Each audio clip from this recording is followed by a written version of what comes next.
अगला क्वेश्चन, अगला number heading हमारा है समांतर क्रम संयोजन।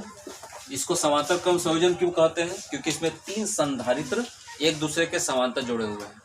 क्यों? क्योंकि इसमें जो संधारित्र 3 है इनके सारे धनात्मक प्लेट को एक तरफ धनात्मक आवेश से जोड़ा गया है और सारे ऋणात्मक प्लेट को एक तरफ ऋणावेश प्लेट से जोड़ा गया है। तो जिस संयोजन में एक तरफ धनात्मक प्लेट सब जोड़ दिए जाए और दूसरी तरफ ऋणात्मक प्लेट जोड़ दिए जाए, वह संयोजन किस प्रकार का होगा? समांतर क्रम संयोजन। और जिसमें हर माइनस वाले को प्लस से जोड़ दे वो श्रेणी क्रम संयोजन। श्रेणी क्रम में किसका समान मान होता है? क्यू का। श्रेणी क्रम में किसका मान समान रहता है? श्रेणी क्रम में नियत रहता है क्यू, जबकि इस समांतर क्रम में किसका मान नियत रहता है? भी का। कारण है, सुन लो, कारण क्या है? श्रेणी क्रम में चूंकि आवेश क्या चाहिए? कम चाहिए। तो कम चाहिए इसलिए क्यों नियत है? सपोज जैसे मान लीजिए सब्जी चलानी है बाल्टी में तो कलछुल छोटा चाहिए, खोरा से नहीं ना चलाओगे अजय कि बड़का छिपा ले आओगे? चलाओ सब्जी, चलाओ सब्जी, क्या दिक्कत है? खोरा चलाओगे तो इतना इतना सब्जी जाएगा। मालूम चले कि 3 पंक्ति में पूरा सब्जी खत्म। भाई हिसाब से चलाना है, कलछुल का प्रयोग करना पड़ेगा।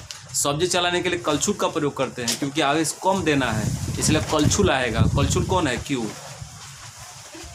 और चावल चलाना है तो कलछुल से चलाओगे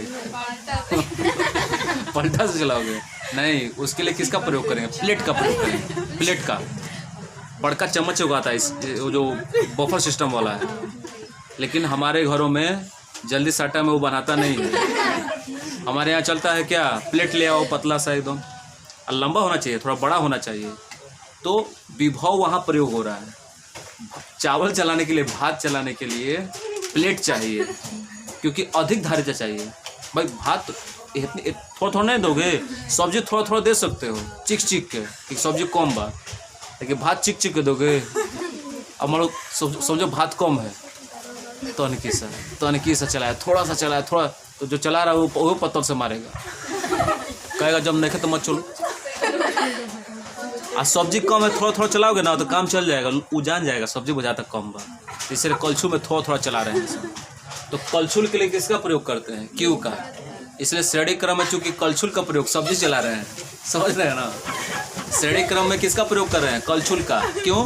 क्योंकि धारिता क्या चाहिए? कम चाहिए। तो कलछुल का काम कौन करेगा? आवेश। विभव लगा दोगे श्रेणी क्रम में तो मान चले कि सब्जी एने ओने चल गया। प्लेट से चलाओगे सब्जी नहीं चल पाएगा। भात को कलछुल चलाओगे नहीं चल पाएगा। भात को चलाना है प्लेट से, मतलब विभव से। अधिक धारिता चाहिए। और सबको समझ में आया? अधिक धारिता प्राप्त करने के लिए समांतर क्रम में संधारित्रों को जोड़ेंगे और कम धारिता प्राप्त करने के लिए संधारित्रों को श्रेणी क्रम में जोड़ेंगे। अब देखिए बोर्ड पर यहाँ किस सूत्र का प्रयोग करेंगे? इसमें किसका मान एक समान रहता है? विभव का। तो देखो बोर्ड पर किस सूत्र का प्रयोग करेंगे? क्योंकि C इक्वल टू क्या होता है? Q बाई V से। यहाँ से Q का सूत्र बनाओ। देखो Q का सूत्र क्या होगा? C into V। आप हमको बता दो, इस सूत्र को 3 भाग में तोड़ो। पहले प्लेट के लिए क्या होगा? Q1 equal to C1V। V ने बदलेगा, समय का क्या बन जाएगा? फर्स्ट। दूसरे प्लेट के लिए Q2 बराबर C2V, समीकरण बन गया सेकेंड। तीसरे प्लेट के लिए Q3 बराबर C3V, समीकरण बन गया क्या? थर्ड। फिर वही काम, दोनों समीकरण, तीनों समीकरणों को क्या कर दीजिए? जोड़ दीजिए। 1 + 2 + 3 करने पर, चलो जोड़ो जी। LHS को LHS से, RHS को RHS से।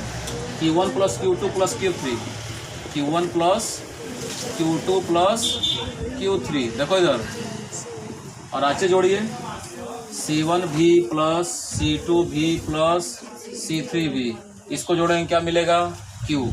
जैसे पिछली बार क्या मिला? V1 + V2 + V3। इसमें क्या कॉमन है? V।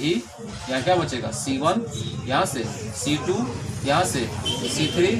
डेडेस क्या होगा? इनफाइनाइट। बहुत सारे हो सकते हैं। V को इधर ले आइए।